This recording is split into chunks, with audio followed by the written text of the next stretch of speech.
Today we'll be going over the best anointments for all the Vaulthunters in Borderlands 3. From anointments on your weapons to shields, grenades, and even terror anoints, these are what I recommend running on each Vaulthunter for maximum damage. No matter what build you run, there's a recommended anointment here, and let's crack into it. We'll start with Zane and anointments you should be looking for on your weapons. For general purpose anointments, on Zane there's two groups. The group that has access to the cannon, and the other that doesn't. And the anointments you should be farming for depends on which group you find yourself in. For those that don't have Force skill tree, while Sentinel is active, gain 100% of damage as bonus cryo damage is a top choice. If you're locking your health below 50% using the Deathless Artifact or Front Loader, then you should go for URAD. In general, you want to avoid gun damage boosts like consecutive hits, because they get lumped in with all of Zane's many gun damage increases. So elemental damage like Sentinel Cryo and splash damage boosts will always be better for him. Speaking of splash damage, if you have access to the cannon, you'll want to look for action skill and anointments. And if your weapon deals splash damage, then the action skill and splash damage anointment is definitely one you should be after. Worth noting for this anointment is splash bonuses applied to the clone, and it doesn't just increase your weapon's splash damage, but all of your splash damage. The only time I wouldn't go for this anointment is on a gun that is pure vanilla, so something like the Freeman that always comes non-elemental. For a weapon like this, I would grab next to mags anointment and an element I want to be dealing damage in. Grabbing next to mags fire, for instance, does much more damage than an ASE splash damage anointment could do. So that's something to look out for guns that are locked to vanilla or a single element. Otherwise, next to mags is the anointment I'd recommend on Zane for a gun that can't benefit from splash damage anointments. For peak damage, I like to match the next to mags element with that of the gun, because in boss fights you're only ever draining one health bar. It's either shield, armor, or flesh, and you want to be using the weapon that is best suited for it. If you wanted to cover all the health bars on a single weapon though, you want to pick up radiation as either the main element or next to mags element, so you have health and shields pretty much covered, and have cryo or corrosive to cover armor as the other. If you're running a melee build on Zane, you'll definitely want to look for action skill and melee damage, and you can use the elemental crit anoint with the cannon and stinger unleash the dragon combo as well. If you're looking for maximum firepower out of the mantis cannon, then you'll definitely want the mantis shoulder cannon damage is increased by 150% anointment. That's what we had in the Giga Cannon Zane build on our Unforgiven. If you're running Digiclone, then the while Digiclone is active, regenerate 30% of magazine ammo per second is a great anointment. This will serve to massively increase the lifetime of all of your magazines. Perfect for ammo hungry weapons like the Sandhawk or Tizzy, but it's also great to maintain the bonuses of weapons like the Lucky 7 or Sleeping Giant, and is the highest rate of ammo regen achievable in the game. For anointments on Zane's shields, if you have access to the cannon, then you'll definitely want to look for an action skill start anointment. This will help us to activate any effects that trigger on shield break or fill, for shields like the Revolter, an obvious one, but also the Frozen Heart or even the Stinger. Shields with on break effects are some of the most unique in the game, and this anointment allows us to trigger them over and over again. If you're running a melee build, you want to look for action skill and melee damage, but for Zane that's typically taken up by your weapon. Remember, anointments don't stack.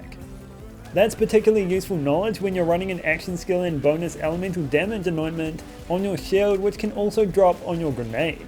In most Zane builds you'll want to run this anointment on both, but remember different elements. And it's a great way to add radiation damage to your build if you haven't got it already, because those sickly explosions cause a lot of havoc. Outside of this anointment on your shield, you can always grab while Sentinel is active, movement speed is increased by 15%. Remember, when speccing into violent speed and violent momentum, move speed equals damage. I recommend this anointment on Eraser Zane builds where you have the threat of downing yourself each shot. In those scenarios, you only want to deal damage in one element or an element you can protect yourself from, and this anointment doesn't threaten to mess that up. On the other hand, for grenades, on grenade throw, weapon grenade and action skill damage are increased by 25% for 6 seconds is the way to go. For Terra Anoints, we'll cover that with some examples up next with Flak. We'll cover Weapon Anoints first though, and it does depend on what Flak build you're running, and I'll try and cover them all. When we have access to a quick action skill cycle like with Rack Attack, and sometimes with Fadeaway, action skill and splash damage is the best for guns that deal splash damage. It's not just because the increase sits at 125% over the typical 100%, but also because of where it sits in the damage formula. Essentially, it isn't lumped in with as much stuff, so therefore each individual increase has a greater impact on the amount of damage you deal. And that's the same with elemental damage too. That naturally makes the next to Mags Anointment another great option on Flak for guns that don't deal splash damage, or you want to apply an elemental flavour that they can't get naturally. Rack Attack players who are running something like Rack Stab will definitely want an action skill and melee damage anointment on their weapon of choice. And if you're running Punch Bot like in the Flak builds video, that's another good option even if you are using Fadeaway. Fadeaway will benefit from next to Mags Anointments too, the only issue is that Fadeaway has to end first. That's why if you are running Fadeaway, consecutive hits is great, especially when using high fire rate or high projectile count weapons, like the Lightshow, Monarch, Reflux, or even the Hellwalker. Speaking of the Hellwalker, that and weapons like the TK's Wave will benefit from reload stack more than they do next to mags, because obviously their mag size is tiny. If you do run Fadeaway while Fadeaway is active, weapon damage is increased by 150% is a great anointment, especially on weapons that have high Fadeaway uptime or when fighting bosses. A URAD anointment is also a great option on Flak. That's what I use on my Spellcaster Flak build on the Guardian. URAD is great because it applies to all of your damage sources, and Flak has plenty of them, making URAD a great anointment. However, if you are running Gamma Burst, then while Gamma Burst is active, gain 115% bonus radiation damage is better and should be your anointment of choice in Gamma Burst builds. Like with all Vaulthunters, Elemental Crits is an option, mainly for doing nutty things with Stinger Dots and the Unleash the Dragon. For shields, as with Zane, action skill start anointments are great to trigger shield effects that normally happen on break or fill, without having to break or fill them. Typically you'll see this on a Revolter, a Frozen Heart can provide great lifesteal, and you'll definitely want one on the Stinger if you're trying to run Rack Stab.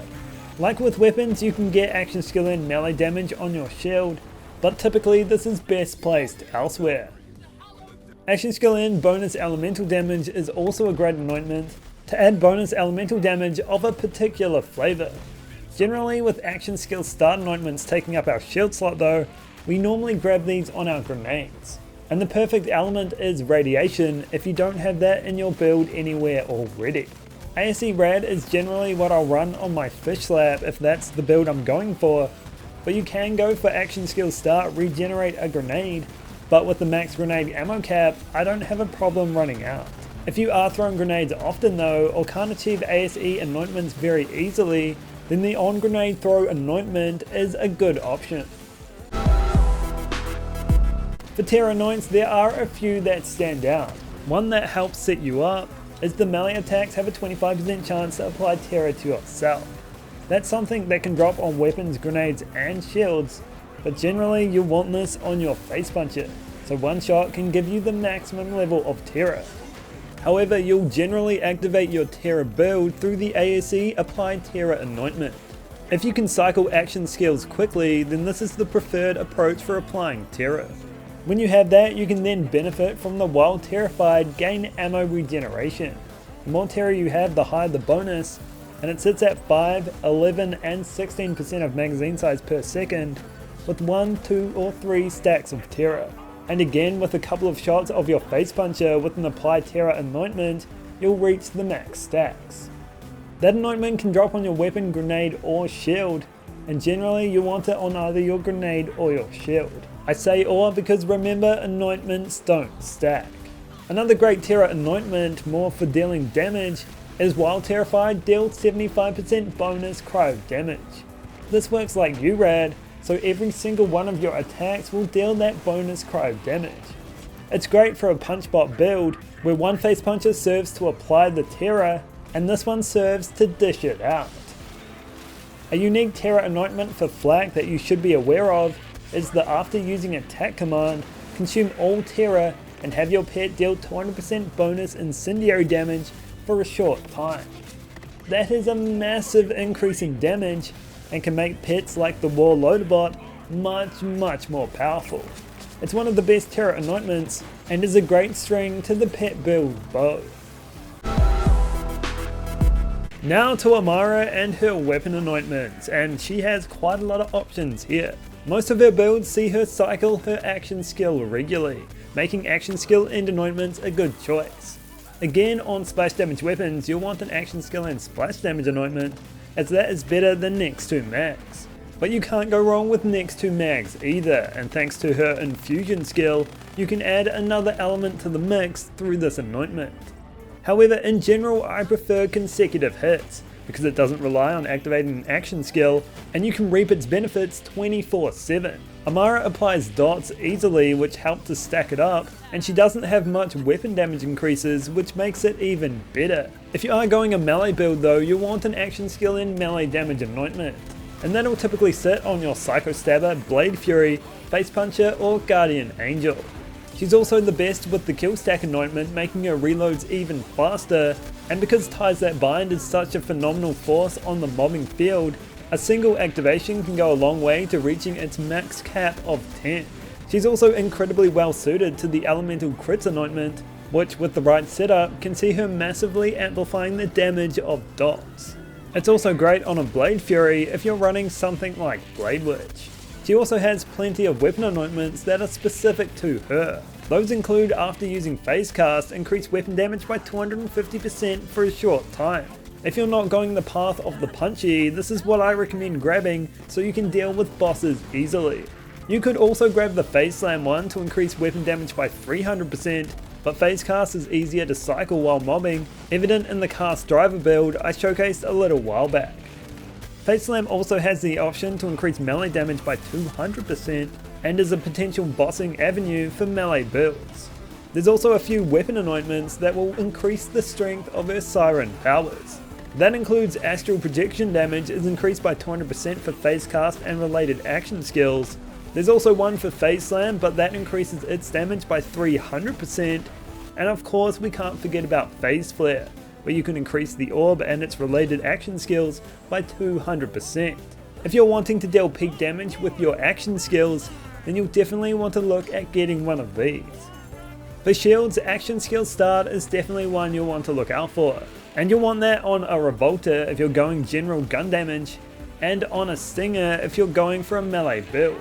An action skill start anointment on your Stinger is needed to take advantage of the Elemental Crits anoint, and its Novas can be incredibly strong. You can't go wrong with an action skill and anointment either, but typically you'll find this on your grenade rather than your shield. And ASE melee damage is also an option for your shields, but typically this anointment sits on your weapon. If you do struggle with the action skill cycle, then there's always the option of an ASE cooldown rate anointment to grab on your shield. For grenades other than ASE elemental damage, which will be your number one choice in most scenarios, on grenade throw is great as well, especially to boost action skill damage. And you can also go for a regen grenade anointment if you find yourself running out of fish slaps if you're running something like a Mystic Striker. Now to Moze and her weapon anointments, and there's one that I recommend above all else. And that is URAD, deal 100% bonus radiation damage while under 50% health. And thanks to 3 points and Thin Red Line, we'll receive that bonus 24/7. If you're spec'd for it, I'd generally take it, but there are plenty of others on offer. If you're running the Moze build or simply don't find yourself reloading very much, then Next to Mags is a great option, granting you 100% bonus elemental damage until you reload again. And if you're doing Moze right, that shouldn't happen. You also can't go wrong with consecutive hits, as you'll often be throwing grenades, which will help you to achieve the 100% bonus weapon damage. If you're running an Iron Bear build, then Action Skill and Splash is a good option when you're outside of Iron Bear. Moze does have a specific anointment that is better than that though, and that's after exiting Iron Bear, gain 160% increased splash damage for 18 seconds. It's more powerful, and it's longer, and it's absolutely made for a some for the road redline combination to maximize your damage output. Of course, going back to Iron Bear, there are plenty of weapons at your disposal, and to maximize your max power, you want an anointment to cover the entire arsenal of weaponry. It is big, so I'm not going to list them all, but they should be on screen now. And because their effects are still active while inside Iron Bear, the Dark Army or Boogeyman are great weapons to get those anointments on. When looking at shields, if you've got a Revolter, then of course action skill start is what you'll want.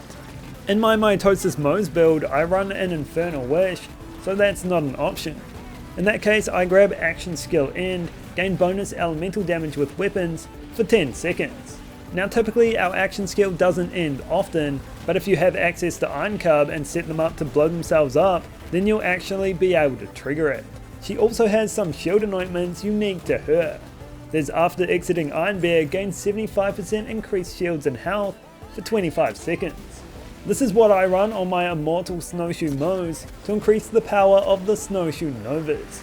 It's also a good option in any Bloodletter setup or whenever you're wanting to maximize your shields. If you don't have access to the Eternal Flame and you want to maximize Iron Bear uptime, then the after exiting Iron Bear kills anointment is great for that, and there's also an action skill end option there too. For grenades, action skill end elemental damage is an option, but only if you're setting up Cub correctly. Otherwise, I prefer on grenade throw, which will boost our weapon grenade and action skill damage by 25% for 6 seconds. Generally on Moze you're throwing grenades 24/7, so you'll always receive this buff. If you're rocking Iron Bear though, then you'll want the while Iron Bear is active, taking damage has a chance to spawn a grenade. You won't benefit from any other grenade anointment, so this is a clear choice. And a Radiation Hex can do wonders at irradiating the battlefield. Circling back to all Vaulthunters, I did want to mention the 150-90 anointment, which increases your weapon damage by 150% against targets above 90% health. It's good for one-shotting, but you'll want to make sure you're only using single projectile weapons, as the bonus damage is only applied to a single projectile.